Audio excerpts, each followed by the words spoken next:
We made our way to the reception hall, eager for the festivities of the ceremony. However, our excitement was dampened by an unforeseen issue. There was a seat reserved for my husband, but none for me. I searched fruitlessly, growing increasingly perplexed until Mary approached me. "What's wrong?" she asked, her expression half amused.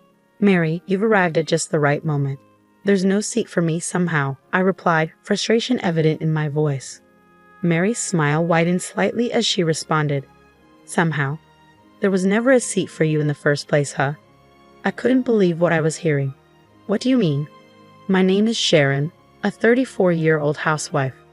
Peter and I have been married for 7 years, and while we've never had children, last year I finally gave birth to a precious baby girl. The journey of childbirth was arduous, but holding my daughter for the first time made it all worthwhile. Peter has been a supportive partner, always making it home at a fixed time to help with parenting duties." "Here, sis, give this to my niece," my younger brother interjected, appearing once again with gifts for my daughter. Despite his teasing, his affection for her was evident. Noel and I share a close bond, despite the 5-year age gap. We've only had each other since our parents divorced when we were young. Our mother, a hardworking woman who held multiple jobs to support us, passed away from cancer 5 years ago. Her strength and sacrifice have shaped who we are today, and I'm grateful to have shown her myself in my wedding dress. We've always supported each other, I remarked, reflecting on our tight-knit family. Our mother would be proud to see us living happily. As I playfully teased my brother about his lack of weekend plans, he dropped a bombshell. He was considering marrying someone. I was taken aback. I never expected this from my brother. It was entirely out of the blue. "Can I come over next Saturday to introduce her to you and Peter?" he asked. "Of course you can. I'll check Peter's schedule too." "Yeah, thanks," I replied. After my brother left, I felt a rush of emotions. I had always looked after him at home while our mother was working, so our bond felt more like that of a guardian and ward than siblings. The fact that my dear brother would come to tell me about his wedding was a significant moment for me. I couldn't wait for Saturday. Since my husband had the day off, we planned to meet them together. As the day approached, I grew increasingly restless, eager for their arrival. "Sharon, you've been so fidgety lately," Peter remarked. "Noel is bringing his fiancé over, right? It's making me nervous." "Don't worry, Sharon. I doubt Noel is expecting his sister to be nervous," Peter reassured me. As we discussed, the doorbell rang. My brother and his fiancé arrived about 5 minutes later than planned, and my heart began to race. Opening the door, I was greeted by a beautiful woman standing beside my brother. "Hey sis, welcome. Why are you so nervous?" my brother asked. "Who, me? I'm not nervous," I replied unconvincingly. As we exchanged pleasantries, I couldn't help but notice the warmth in Mary's greeting as she introduced herself. "Nice to meet you. I'm Mary." "I'm Sharon, Noel's sister," I replied, trying to mask my nerves with a smile. I ushered them into the living room where my husband awaited. He gave them a quick once-over before offering to make tea. "Oh, we brought some sweets. Let's all have some," Mary suggested. "Thank you," I replied, accepting the offer to prepare tea together. Once everything was ready, we settled at the dining table and engaged in conversation. Mary, poised and beautiful like myself, appeared slightly nervous, glancing around the room. "So where did you two meet?" I inquired. "We met through work." Mary was working as a receptionist at a client's office where I was involved in negotiations. My brother explained, a hint of bashfulness in his tone. "Not only managing negotiations, but also bringing a fiancé." "Good work, Peter," my husband chimed in, lightening the mood. My brother laughed along, and Mary joined in, easing the tension. "How old are you, Mary?" I asked. "I turned 24 this year," she replied. "Ah, so she's 5 years younger than Noel, which means she's a full decade younger than me," I noted. "Are you planning on continuing to work after getting married?" "No, I'm going to quit. I don't need to work that much. Noel works at a major company, and my family is quite wealthy," Mary explained, her true colors starting to emerge. "You're not working currently, are you?" I asked. "No, I quit after giving birth to my daughter, but I was with the company for about 15 years, I explained. "Wait, 15 years? How old are you now?" Mary's tone shifted, her expression hardening. "I'm 34, I replied. "Oh, a high school graduate," Mary said, sounding condescending. Before I could respond, my brother jumped in, defending me. "Sharon started working right after high school. We were poor, so Sharon sacrificed everything for me. Don't look down on her." I wasn't intending to look down on her. I was simply taken aback because I've never encountered someone like that before. However, my brother's defense created an awkward atmosphere.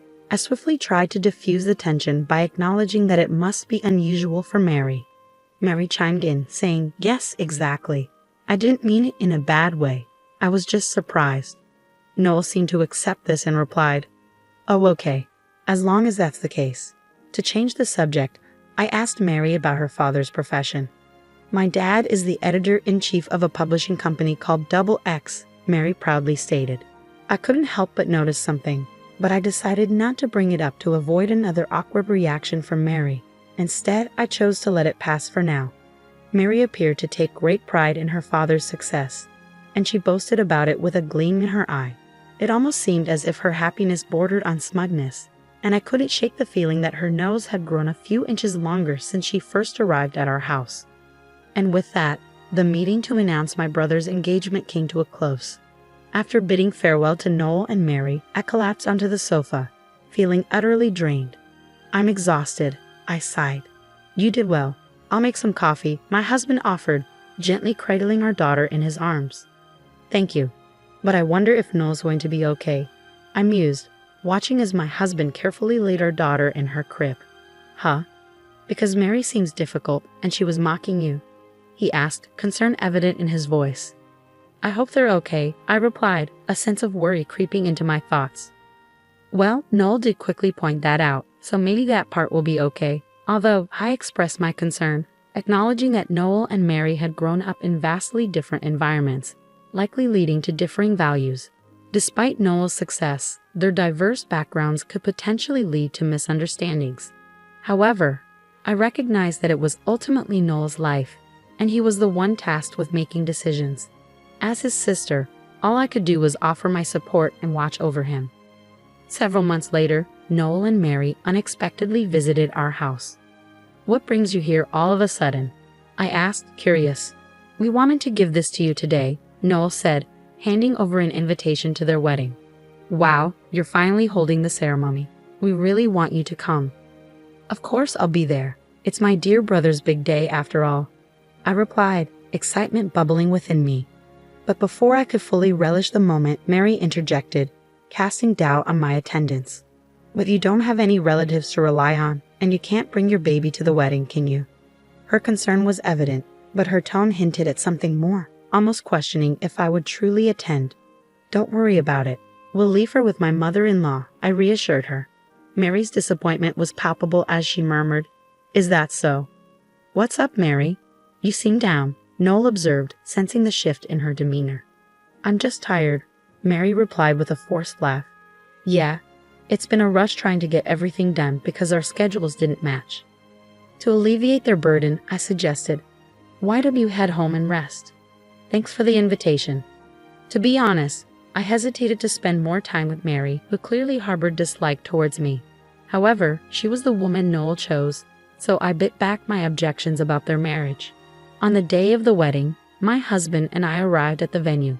Noel looked so handsome walking with Mary. As someone who had always cared for him like a mother, I couldn't help but feel moved to tears.